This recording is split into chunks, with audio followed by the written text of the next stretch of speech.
शुभ प्रभात, good morning. મોહરમની રજા બાદ ફરી આપણે મળ્યા આજના વિડીયો લેક્ચરમાં। આપણે જોઈ રહ્યા હતા ચેપ્ટર 7 સંહતિ કાર્ય સાધિકા, સંગઠન કાર્યને સિદ્ધ કરાવનાર હોય છે। પ્રસ્તુત આપણો જે પાઠ છે એક સ્ટોરી, એક વાર્તા કથા છે। હિતોપદેશનો સુપ્રસિદ્ધ જાણીતો આવો કથા ગ્રંથ, આ જે ગ્રંથ છે હિતોપદેશ એ સંસ્કૃતનો પ્રસિદ્ધ ગ્રંથ છે અને તેના લેખક, તે ગ્રંથના રચયિતા છે પંડિત નારાયણ। ઈસવીસનના 9મા શતકમાં આ ગ્રંથ જે હિતોપદેશ છે તેની રચના કરવામાં આવી છે। આપણને કૃતિ અને કર્તાનું જોડકું પૂછાય તો એમાં એક સાઈડ આપણને કર્તા આપ્યા હોય અને એક બાજુ કૃતિ હોય તો નારાયણ પંડિત નામ આવે એટલે આપણે એની સામે લખવાનું હિતોપદેશ। દરેક ચેપ્ટરમાં આ પ્રમાણે આપણને આપેલું જ છે। તો આ હિતોપદેશ ગ્રંથ છે જે નારાયણ પંડિતે ઈસવીસનની 9મી સદીમાં એની રચના કરી।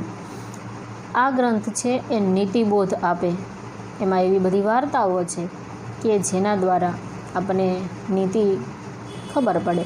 જેમ કે અહીં આપણને જે કથા આપી છે એમાં આપણને એવી નીતિ સમજાય કે ભાઈ એક કરતાં બે ભલા, કે કોઈ કાર્ય છે એને વહેલાસર અને સફળતાપૂર્વક સિદ્ધ કરવું હોય તો સંગઠન દ્વારા, યુનિટી દ્વારા એક થઈને આપણે શીઘ્રતાથી, ઝડપથી એ કાર્ય છે એને પૂર્ણ કરી શકીએ છીએ। આ કથામાં સંગઠનનો મહિમા વર્ણવ્યો છે, એકતાની વાત કરી છે। એક અલગ રીત દ્વારા આપણને સમજાવ્યું છે। એક તો કે ભાઈ આપણે જો ખાવું પીવું હોય તો કાર્ય કરવું પડે, વ્યવસ્થિત જીવન જીવવા માટે કાર્ય ખૂબ મહત્ત્વનું છે। જો આપણે કંઈ કાર્ય ન કરીએ તો કોઈ વસ્તુ છે આપણને ઉપલબ્ધ થઈ શકે નહીં। અહીં આપણને પક્ષીઓની વાત દ્વારા આ વાત સમજાવી છે। પક્ષીઓને મૂળ વસ્તુ શું જરૂરી છે? જીવન ટકાવી રાખવા માટે ખોરાક અને પાણી, દરેક સજીવની એ જરૂરિયાત છે। મનુષ્ય છે એને પોતાનું જીવન સુવ્યવસ્થિત અને આધુનિક બનાવવા માટે ભૌતિક સંપત્તિની જરૂર પડે છે। તો આ બધી વસ્તુઓ, ખોરાક, પાણી, ભૌતિક સંપત્તિ છે, એ બધી વસ્તુ મેળવવા માટે આપણે શું કરવું પડે? કાર્ય કરવું પડે। અને જે જગ્યાએ આપણે કાર્ય કરવા જઈએ છીએ ત્યાં જો આપણે શંકા રાખીએ કે ભાઈ હું આમ કરીશ ને આમ થશે તો મારાથી ભૂલ થઈ જશે તો, પણ જો માત્ર આપણે શંકાઓ જ રાખીએ અને કાર્ય ન કરીએ તો પછી આપણી જરૂરિયાતો, અનાજ, પાણી, ભૌતિક સંપત્તિ એ આપણે મેળવી શકીએ નહીં। એટલે શંકાની જગ્યાએ સાહસ કરવાનું, શંકા છોડી અને સાહસ કરવાનું, પરિશ્રમ કરવાનો, મહેનત કરવાનો અને એવી રીતે સાહસ દ્વારા કાર્ય કરતાં, મહેનત કરતાં જો આપણે કોઈ આપત્તિમાં, કોઈ મુશ્કેલીમાં આવી પડીએ, એ કોઈ પણ કારણસર કોઈ મુશ્કેલીમાં ફસાઈ જઈએ તો શું કરવાનું? એકતાથી કામ કરવાનું, સંગઠન દ્વારા કાર્ય કરવાનું અને એ સંગઠનથી આપણે એ મુશ્કેલીનો સામનો કરી અને ચોક્કસ એમાંથી સફળ થઈએ, એ વાત આ વાર્તાના માધ્યમથી આપણને એકદમ સરળ શબ્દોમાં જણાવે છે। જો પ્રાણી પક્ષી છે, જીવજંતુ છે, એ સંગઠનથી, એકતાથી રહી શકતા હોય તો પછી આપણે મનુષ્ય છે એ તો ચોક્કસ એકતાથી રહી જ શકીએ, એક મત બની, એક મનવાળા થઈને રહી શકીએ। એ આપણા માટે બહુ અઘરી વસ્તુ નથી। આપણે જોઈએ છીએ કે કીડીઓ છે, કીડી એ હંમેશા ટોળામાં હોય, એની આખી લાઈન હોય, આખી હાર આમ આપણે ક્યાંક જોઈએ તો જતી હોય છે। એ શેમાં રહે છે? એ સંગઠનમાં રહે છે।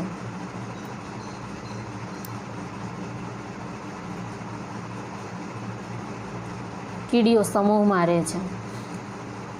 એકાદી કીડીને પણ કાંઈક જો અસર થઈ હોય તો બધી કીડી તરત ભેગી થઈ જાય અને એ કીડીનો સમૂહ છે એ મોટા મહાકાય હાથીને પણ નીચે પાડી શકે છે. એટલે એ સંગઠનનું મહત્ત્વ છે આપણે કીડીના માધ્યમથી સમજી શકીએ. આ એક નાનકડું ઉદાહરણ છે કીડીનું. આવા દરેક પશુ પક્ષીઓમાં આ પ્રકારનું સંગઠન છે, યુનિટી છે, એ આપણે જોઈ શકીએ છીએ. કોઈ ભારે ભરખમ વસ્તુ હોય, ગોળનો ગાંગડો પડ્યો હોય તો પણ ઘણા બધા મકોડા છે એ ભેગા થઈ અને એને ક્યાંય ના ક્યાંય લઈ જાય છે. મધમાખીઓ છે એ પણ આ રીતે સમૂહમાં રહે છે. તો સમૂહ છે એ આપણે આ જીવજંતુઓના માધ્યમથી સમજી શકીએ કે ભાઈ ખરેખર સમૂહમાં, સંગઠનમાં ખૂબ જ શક્તિ હોય છે અને સંગઠન દરેક કાર્યને સફળ બનાવનાર હોય છે. આ પ્રકારે આપણે વાર્તામાં જોયું હતું. આપણી વાર્તા આપણે ટૂંકમાં જોઈએ તો કે ભાઈ ગોદાવરી નદીના કિનારે એક શિમળાનું ઝાડ છે. શિમળાનું ઝાડ એટલે એક પ્રકારનું એની અંદર છે એ ફળ તો ન કહી શકાય, પણ એ ફળ જેવું આવે છે એને ખોલીએ એટલે એની અંદરથી રૂ જેવું નીકળે. એટલે એને ઇંગ્લિશમાં સિલ્ક કોટન પણ કહે છે કે રૂ દ્વારા વસ્ત્રો બનાવવામાં આવે છે. ગાદલા અને ઓશિકામાં પણ એનો ઉપયોગ થાય છે. તો એવું શિમળાનું ઝાડ છે જ્યાં અલગ અલગ જગ્યાએથી ઘણા બધા પક્ષીઓ છે એ રાતવાસો કરે છે. હવે કોઈ એકવાર એક કાગડો છે લઘુપતનક નામનો. એ કાગડો વહેલી સવારે જોવે છે એક શિકારીને, અને શિકારીને જોઈ અને કહે છે કે ભાઈ વહેલી સવારમાં જ આ બીજા યમરાજના દર્શન થઈ ગયા, તો હવે એ અણગમતું ન ઈચ્છેલું હોય એવું ખબર નહીં શું દેખાડશે. આમ વિચારીને કાગડો છે ખૂબ વ્યગ્ર, ખૂબ દુઃખી થઈ ગયો. બીજી બાજુ શિકારી જે છે એ જમીન પર ચોખાના દાણા વેથરી બધે ફેલાવી દે છે, દાણા વેરી દે છે અને ઝાડ પાથરી ઝાડની પાછળ છુપાઈ જાય છે. એ જ સમયે ચિત્રગ્રીવ નામનું કબૂતર છે પોતાના કુટુંબ પરિવાર સાથે આકાશ માર્ગે જાય છે અને એ બધા કબૂતરોની નજર છે જમીન પર પડેલા ચોખા છે એના ઉપર પડે છે.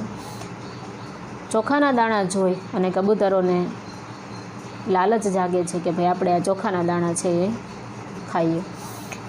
ચિત્રગ્રીવ છે, અનુભવી છે, વડીલ છે, એ કબૂતરોનો આગેવાન, એનો રાજા છે, એ સમજાવે છે કે આ નિર્જન વન છે, અહીંયા ક્યાંય આપણને મનુષ્ય દેખાતા નથી, ક્યાંય ખેતર દેખાતા નથી, તો આવી જગ્યાએ આ ચોખાના દાણા ક્યાંથી આવી શકે? વિચારો તો તમે લોકો. મને તો આમાં કંઈક અનિષ્ટ, કંઈક ખરાબ હોય એવું લાગે છે. એટલે આપણે આ ચોખાના દાણા છે એનો લોભ ન કરવો જોઈએ અને સમજી વિચારીને કાર્ય કરવું જોઈએ એવું સમજાવે છે. અને સાથે સાથે કઈ વસ્તુઓ છે એટલે કે સારું અનાજ, સારા વિચારો, સારો પુત્ર, સારી લક્ષ્મી, સારો રાજા, કઈ કઈ વસ્તુ છે જે લાંબા સમય સુધી વ્યવસ્થિત રીતે ટકી રહે છે એની વાત કરે છે. એટલે એક બીજો અભિમાની કબૂતર છે કે વડીલોની વાત છે એ આપત્તિના સમયે સમજવી જોઈએ, માનવી જોઈએ, પણ જો બધી જગ્યાએ આપણે શંકા રાખીએ તો અન્ન અને પાણી મેળવવા દુર્લભ, મુશ્કેલ થઈ જાય. એટલે કબૂતરોનું ઝુંડ છે, બાકીના કબૂતરો છે, એને પેલા કબૂતરની વાત સાચી લાગે છે કે ભાઈ જો બધે શંકા કરીએ તો આપણે ભૂખ્યા મરવાનો વારો આવે. એટલે બધા ચોખાના દાણા ચણવા માટે નીચે બેઠે છે. જેવા એ લોકો બેઠે એટલે શિકારી છે ઝાડ બંધ કરી દે છે. બધા કબૂતર ઝાડમાં બંધાઈ જાય છે. હવે જે કબૂતરના લીધે એ બધા ઝાડમાં ફસાણા એ કબૂતરને તિરસ્કાર કરે છે, એને જેમ તેમ કહેવા લાગે છે. એટલે ફરી ચિત્રગ્રીવ છે એ બધા કબૂતરોને સમજાવે છે કે ભાઈ મુશ્કેલી આવી પડે ત્યારે એકાબીજી પર દોષારોપણ કરવું એ કાયર લોકોની નિશાની છે.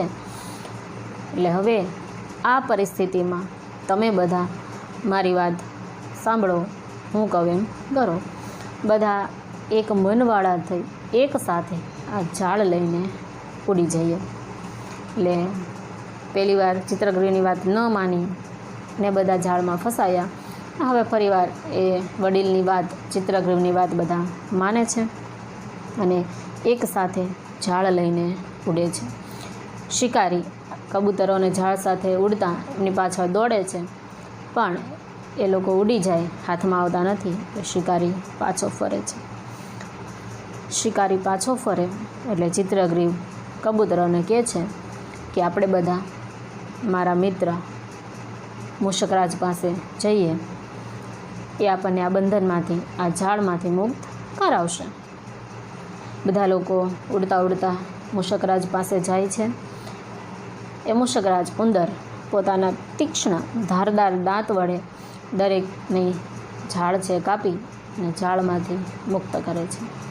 આમ એકતા, એક સંગઠન, યુનિટી સાથે બધા કબૂતરો ઝાડ સાથે ઉડ્યા, એ મુશ્કેલી સાથે ઉડ્યા અને યમરાજ જેવા શિકારીના હાથમાંથી બચી ગયા. એટલે ચિત્રગૃહ પોતાના મિત્રનો આભાર માને છે અને પોતે ઈચ્છેલા મનગમતા એવા સ્થળે જતા રહે છે. એટલે આપણે વાર્તાના માધ્યમથી એવું સમજી શકીએ કે ભાઈ જો બધે શંકા કુશંકા કરીએ તો પછી જીવન જીવવું દુર્લભ છે, મુશ્કેલ થઈ જાય છે. એટલે શંકા નહીં પણ સાહસ કરવાનું. સાહસ કર્યા પછી જો કોઈ આપત્તિમાં ફસાઈ જઈએ તો સંગઠન, એકતા અને યુનિટીથી, સંહતિથી કાર્ય કરી અને મુસીબતનો સામનો કરવાનો. બરાબર. વાર્તા ખૂબ જ નાનકડી અને એકદમ સરસ મજાની છે. સાદા ભાષાઓમાં, સાદા શબ્દોમાં આપણને ઊંડો બોધ છે એ આપે છે.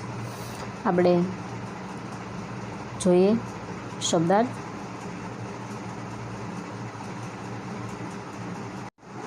મિનિંગ શરૂ કરીએ. ચેપ્ટર 7 સહતિ કાર્ય સાધિકા. Unity accomplishes the task. સંગઠન કાર્યને સિદ્ધ કરાવનાર છે. ગ્લોસરી. તીર રિવર બેંક. શામલી તરુહુ સિલ્ક કોટન ટ્રી. હકીકતમાં એક એવું ઝાડ છે, ખૂબ મોટું વિશાળ ઝાડ થાય છે, લીમડાના વગેરેના ઝાડ છે.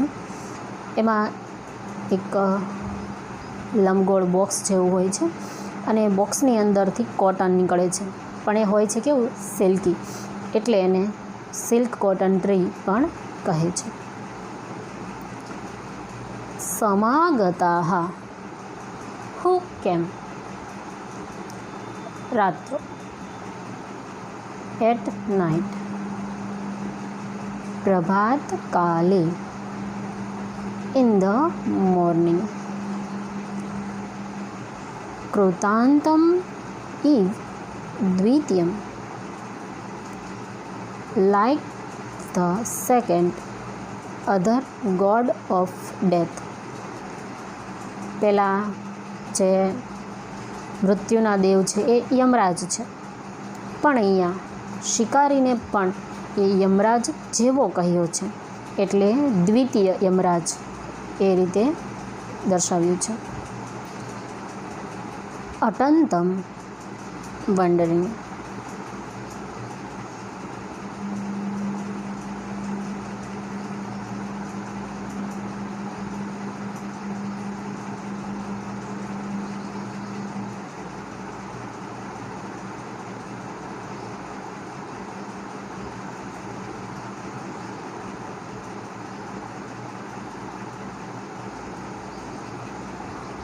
પ્રાતઃ ઇવ ઇન ધ મોર્નિંગ ઓનલી.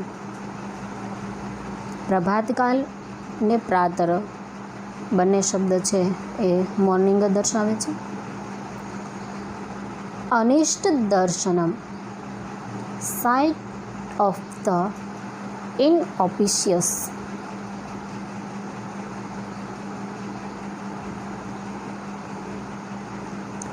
किम अनअभिप्रेतम what undesirable or unforeseen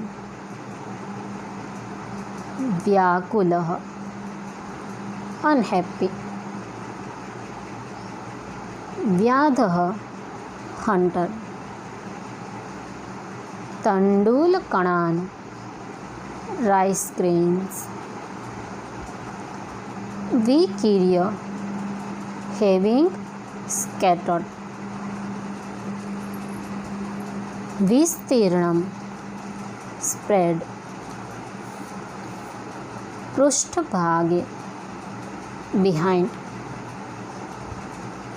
प्रच्छन्नः भूत्वा being hidden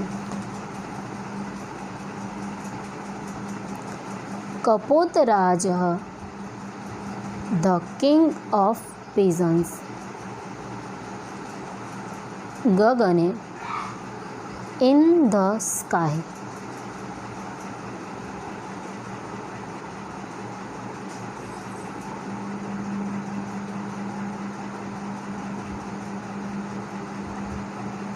where Sarpat was going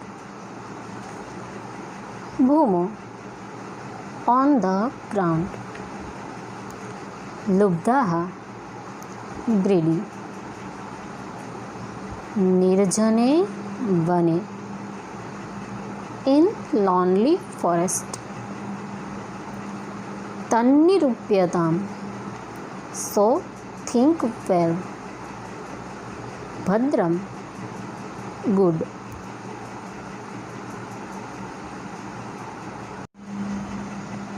अविचारितं कर्म थॉटलेस एक्ट सुजीर्णम वेल डाइजेस्टेड सुविचक्षणः क्लेवर वेरी स्मार्ट सुशासिता वेल गवर्न्ड मैनेज्ड सुसेवितः वेल सर्व्ड अटेंडेड सुचिन्त्य हैविंग थॉट वेल सुविचार्य हैविंग कंसिडरेड वेल सुदीर्घकाले अपि over quite a long period also विक्रियां न याति does not get spoiled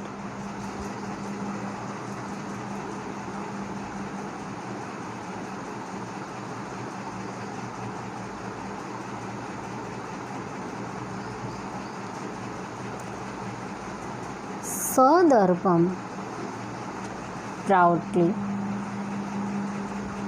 आपत्काले the time of difficulty सर्वम आक्रांतम everything is perverted जाले on the net जालबद्धाः trapped in the net यस्य वचनेन by whose advice तिरस्कारं कुर्वन्ति स्म they condemned him विपत्काले in times of a calamity विस्मयः wonder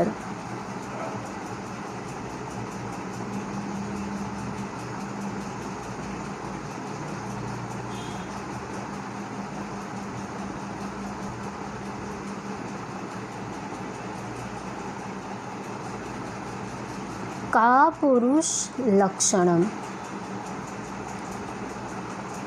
characteristic of a cowardly person. धैर्यम् अवलंब्य, holding on to courage. एकचित्तीभूय, becoming of one mind. उडीयताम्, should fly.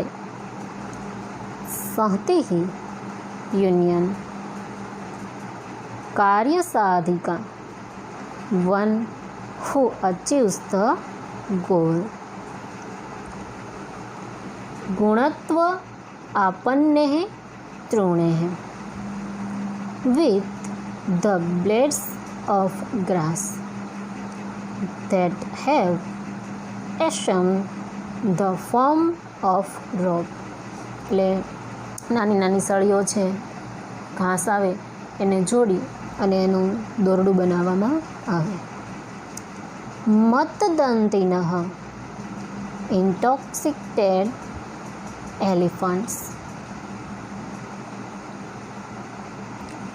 बध्यन्ते are bound.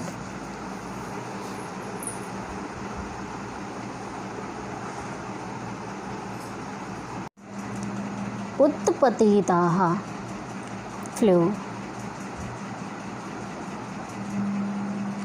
जाल अपहारकान्, carrying away the net.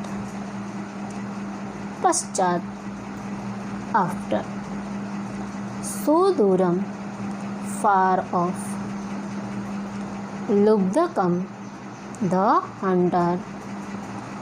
समीपे, near. बंधनात्, from bondage.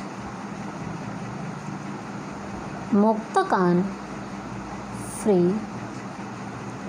स्वकीयेः तीक्ष्णेः दन्तेः, with his own sharp teeth.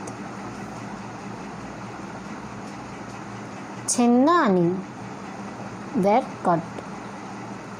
यथेष्ट देशान्, to the places desired by them.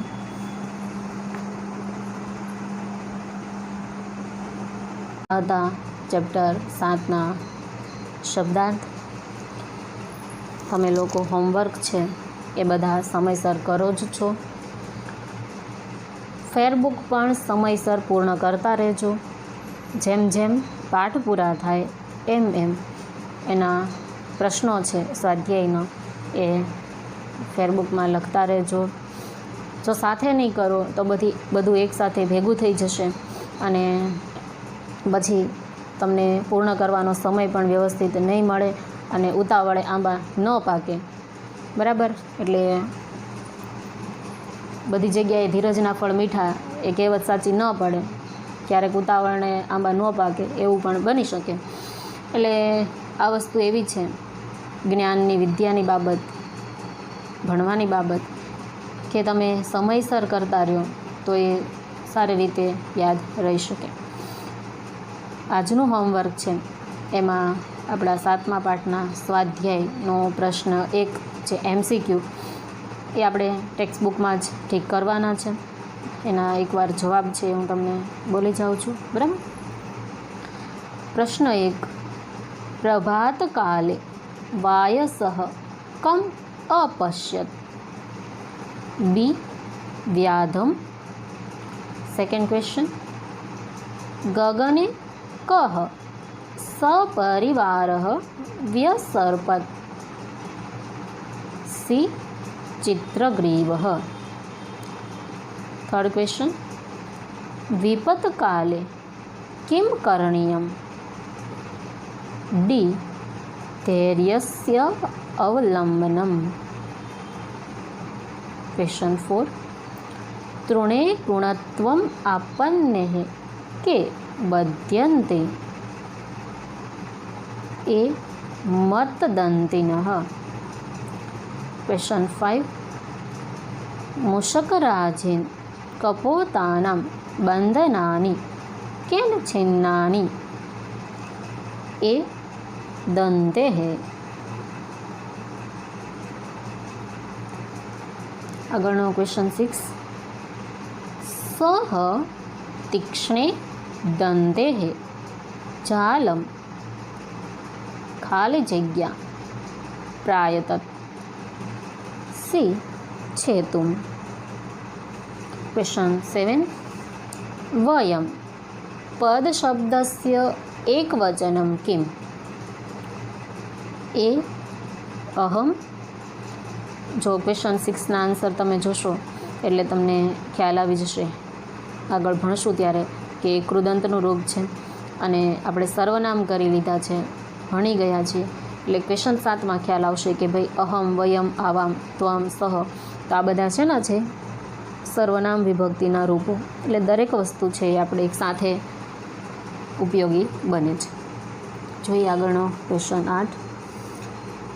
રેખાંકિત પદસ્ય સમાસનામ લિખત.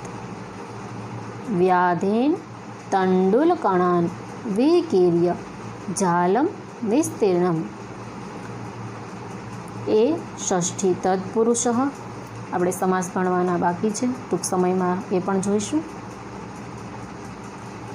Question 9. સ્મ પ્રયોગમ કુરુત વિહગાઃ તત્ર ન્યવસન બી નિવસંતિ સ્મ. સ્મ પ્રયોગ પણ આપણે જોઈ લીધો છે, બરાબર. સાથે સાથે ફેરબુકમાં લખવાનો છે. Question 2 Sanskrit question answer. First question. તંડુલકણાન અવલોક્ય કપોતાઃ ક્રીદુષાઃ અભવન. ક્વેશ્ચન 2. બદ્ધાઃ કપોતાઃ કમ તિરસ્કુર્વન્તિ સ્મ.